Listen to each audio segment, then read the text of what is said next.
Hey everyone, are you looking to build your network in order to boost your career or possibly just expand on the resources that are available to you? Well, I'm going to show you how to network correctly so that not only are you prepared for interviews that come your way, but also for other opportunities, as networking is heavily tied into your net worth. My name is Ariel Herrera with the AnalyticsAriel channel, where we bridge the gap between real estate and technology.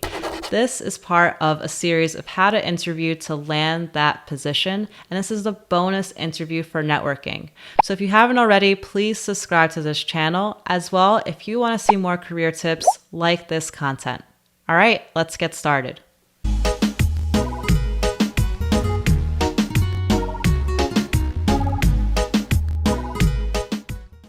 So right now I'm on the interview template. This is a Google Docs guide, which you could copy for yourself locally.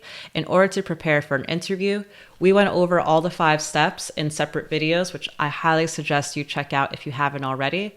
And this is how to answer questions about, tell me about yourself for your elevator pitch, using the STAR method to answer behavioral questions, going through researching and preparing for technical questions, how to prepare for that day of the interview. And then lastly today is the actual networking piece as a bonus.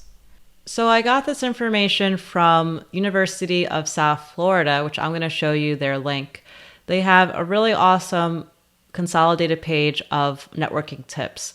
And they specify here that networking is the key to building net worth and for achieving long-term success. Now, what's really important here is that to understand what a network is. So a network isn't just people that you know that you can utilize and call them when you need something. No, it's a relationship. So it goes both ways. You're giving as well as receiving from them, whether it's knowledge or resources.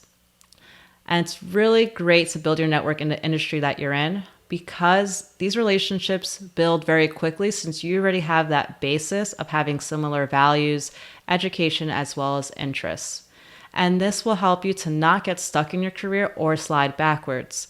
So for example, if you don't have a big network within, say, the IT industry, if you're in that industry, well, some problems here could be that you start to lack the knowledge of what people are getting, what salaries are getting in the industry, or what skill sets they're learning. And then next thing you know, it's 5 years later and your skill set is behind. Maybe you get let go and you may say, oh, wow, this was a blow. I didn't see this coming at all. However, is it really that shocking? Probably not, because if you had a very strong network, you may have realized that your skill sets were deteriorating, or you may have a lot of opportunities to fall back on. So going to what USF has is this ultimate networkers checklist. And their real focus here is if you're going into conferences or trade shows and you're looking to network. So they specify a lot of different techniques that you can take, which this is a little bit of overkill, to be honest. Like, you don't need to go through every single one of these checklists, but it is really good to read through this if you want to get a better understanding of what networking is all about.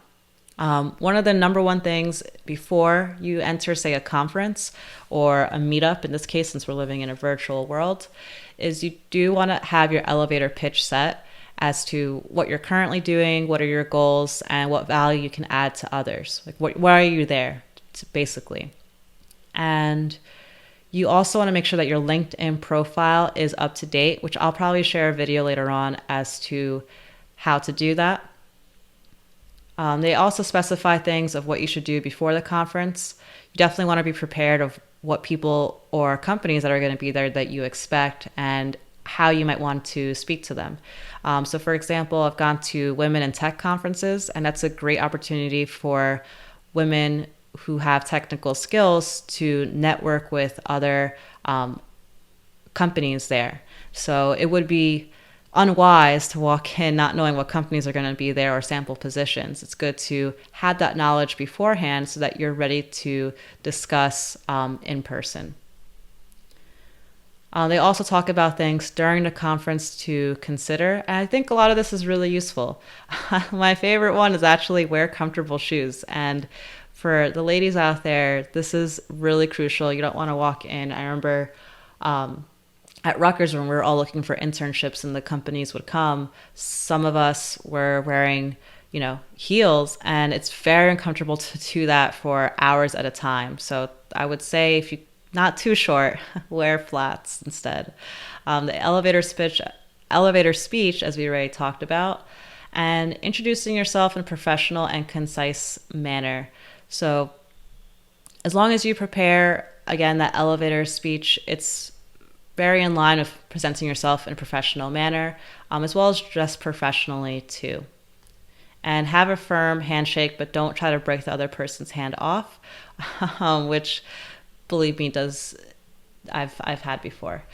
So going back to the page, some other networking resources that I did see was one from Jim Roman Online. And this goes into like the very detail of what you should be checking off to become a better networker, such as maintaining good eye contact, smiling, outlining your goals, seeking a mentor. These are good things.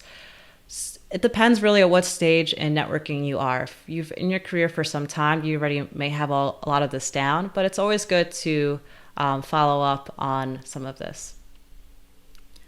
Now, my checklist that I have is very, very simple. A lot of people don't really network that much and they stay within just their friends group. However, just to get started could sound a little bit intimidating if we're looking at these large checklists. But I just have 3 simple steps that you should probably follow today, and you could get started right away. So the first is getting involved in groups like meetups or Facebook groups. So say in the data science space, there's data scientist groups on Slack channels, on Facebook, as well as through meetups. And they're localized, so it might just be like data science within the New York area. Say if you're in nursing, you might find ones that are nursing within the Florida area or from Miami. And it's really great to join these because, again, it keeps you up to date of what's going on in your industry. But second, you get to meet people through there. Next, you want to reach out to people on LinkedIn as well as family friends. We did discuss that if you're interviewing for a role, you do want to see if you could find someone on LinkedIn that works for the company, that maybe you went to the same undergrad school, and to be able to connect with them for their insight. As well, family, friends. You wouldn't believe if you were to ask someone, hey, do you know anyone who's in, say, the tech industry that I can maybe talk to for 2 minutes? Oh, yeah, my uncle's wife. Like, there's so many instances that I've had where just by asking one person who is not in that field, I get that connection that I need through them. So what you could start right away, which I have down here as a template, is just putting down people, top 5 people that you know may have a better network than you. Their emails, how you're connected with them, maybe their social page, starting off contacting them, and then going to the next level of reaching out to people in their network. And this should be very organic. So say if the people that you're going to start with, you already know. So maybe you say, hey, Scott, see you've been doing well, that you just traveled to Mexico, really cool. Would you have 15 minutes to chat? I'd love to catch up. And that's just how you get started. And for the third step, we have set your target for coffee dates or Zoom meetings. So especially if you are a new graduate and you're trying to get into the industry, it's really important to try to meet as many people as you can who are in the industry without burning yourself out as well. And to do this, if it's in person, you could try to do coffee dates, this is really easy for professionals because they always want to take little breaks during their day. So say in like New York City, super convenient to be able to say, hey, can you meet for 15 minutes at the coffee store beneath your building? You make it convenient for them. Or if we are still in a time where mostly things are online, it's actually an advantage because you can meet with people back to back, and pretty much the target amount of Zoom meetings you want to have, you could pretty much do them in a shorter span of time.